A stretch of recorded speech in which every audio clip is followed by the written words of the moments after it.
Let's go, Senku. Yo.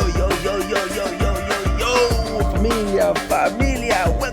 Welcome back to another Infinity Kingdom video with Senku from server 66. In today's video, guys, we are gonna answer the question that I have about what immortal, guys, you should choose between all the immortals that you can select in the Spark of Galaxy, and we're gonna go through it and we're gonna decide why and why not. Okay, so let's get into it, guys. Don't forget to subscribe. All right, so in the Spark Galaxy, this event, you're gonna be able to choose between Shadow Immortals and Shadow Immortals and Holy Immortals, right?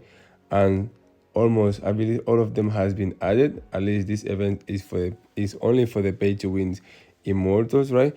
For example, Elizabeth is not here because she's not pay to win. She's a free to play immortal. You can get it from with gems. You have to buy it from the VIP, I believe, but you can get it through gems as well.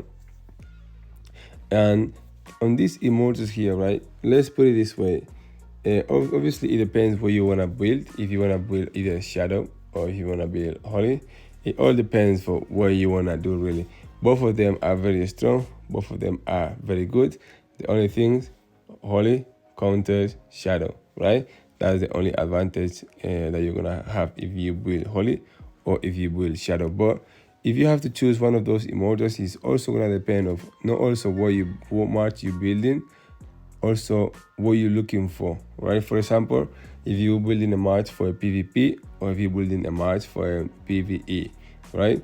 So let's break it down in two. So if you're building first for PvE, which is playing against against the machine itself, like events like spider, killing gnomes, things like this, that's PvE. So if you're gonna choose the immortals here according to PvE, the main immortal and the best immortal to go for is going to be Kublai Khan, right? This guy is the most strongest on PvE, and I will say the most useful, really, not only because of his skill, because they add a lot of damage, but also because his skill is very useful, right?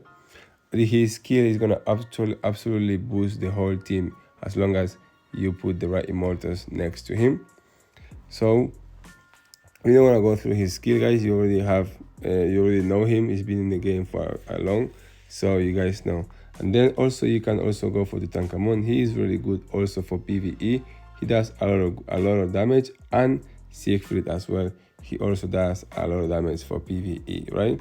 So those three immortals, I believe, are the best for PvE, the best option that you could have and you could go for. And then if you're gonna move into PvP, which is gonna also depend if you build in Shadow or Holy. So we're gonna start first if you're building Holy.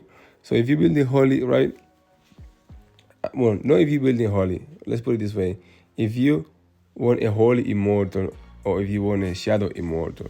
So if you want a Holy Immortal, right? It's gonna depend how many you're looking for to get, or on what march you are going to use it. For example, this immortal, which I will say is kind of one of the best on Holy March, which is Manco. But Manco is useless if you're not gonna be running at least 3 Holy Immortals in your march, right? Because his skill basically he's not gonna make damage from the beginning of the march of the fight, right? His skill is gonna protect him and protect your team at the first 8 maybe 20 seconds, and on those 20 seconds you're kind of gonna be a little bit useless. So it's not gonna protect the team unless they are Holy Immortal. So Manco is a good option if you're planning to make at least 3. If you're planning to get at least 3 Holy Immortals. If you don't wanna get at least 3 Holy Immortals, Manco is not used. It's not the best option to go. For example, if you're only looking for add 1 Holy Immortal, I would say the best one to add is Kublai Khan. You could add Kublai Khan in any physical march. He will just go bang on. Or you could use Theodora as a healer for any march. She will be really, really good between Theodora and Kublai Khan, right? Manco, like I said, if you're planning to have more than 3 Holy Immortals, then he is a main carrier and he is really strong.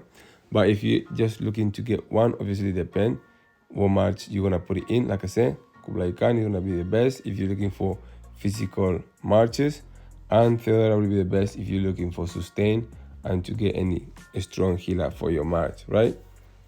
And then we're gonna be looking if you're making shadow. All right, so if you're making shadow, obviously you have different options. You have a carrier in the front line and you also have a carrier in the back line, right? So the carrier in the back line, we all know, guys, is Himiko. She's one of the most strongest mages in the game. And if you get Himiko, I would say she's the best immortal you should go for in the shadow team, because she's gonna be just useful every single place you wanna put her, right? She's just useful every single place you're gonna put her, and she's very strong and her skill is really good. And if you're just looking to get one shadow immortal, she is definitely the option to go for. And then you have the option number 2, that is Tutankhamun as a carrier. He is really strong. The only thing you may have to need God in order to protect him, because he is really strong. But also for Tutankhamun, you're gonna need some of the new skills that we have, like Executioner, Blade Vortex, or skills like this to actually boost him, because those skills will actually boost him and boost his main skill, and also his main skill will boost the other skills. So you may need Tutankhamun, but you have to know that you need to get some of those new skills from the trees event. And if you cannot get those skills, just make sure you go for Himiko, because she's still one of the best to go for. And then obviously you have Tomiri, which is really good, and Beyond, which is really good, but they are optional depending on what you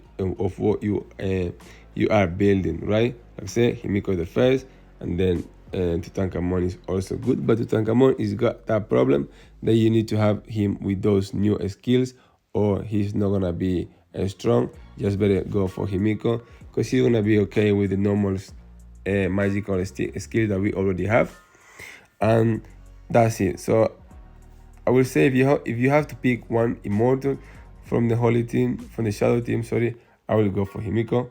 And if you have to pick one immortal from the holy team, I will pick up Kublai Khan or Theodora. One of those are gonna be the best one to go for. All right, so now you guys have a little bit of idea or knowledge of what to go for, depending on what are you looking for, right? And if you're gonna get more of these immortals, just go for them. But like I said, don't get Siegfried. He's outdated. You don't need him anymore at all. So don't forget about Siegfried. If you're looking to make a shadow team, you're looking to get Tutankhamun. This is one thing. If you wanna get Tutankhamun, just go for Tutankhamun.